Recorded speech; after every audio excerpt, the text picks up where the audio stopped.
আমরা অন্তর্বর্তীকালীন সরকারের প্রথম ১০০ দিন অতিক্রম করলাম।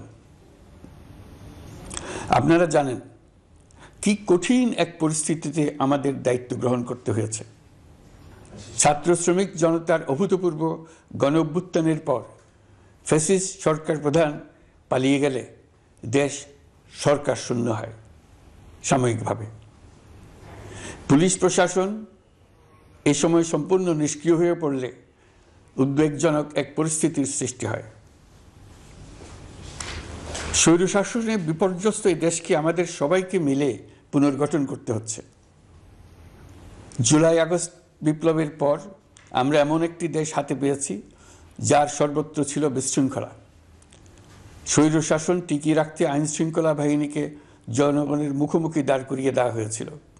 বিপ্লব চলাকালে প্রায় ১৫০০ ছাত্র শ্রমিক জনতার শহীদে মৃত্যু হয়। আমাদের সরকার প্রতিটি মৃত্যুর তথ্য অত্যন্ত যত্নের সাথে জোগাড় করছে। এই বিপ্লবে আহত হয়েছে ১৯,৯৩১ জন।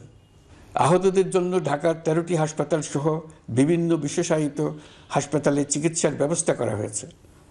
প্রতিদিনই তালিকায় আরও নতুন নতুন শহীদের তথ্য যোগ হচ্ছে, যারা স্বৈরাচারের আক্রোশের শিকার হয়ে এই পৃথিবী ছেড়ে চলে গেছেন। প্রতিটি হত্যার বিচার আমরা করবই।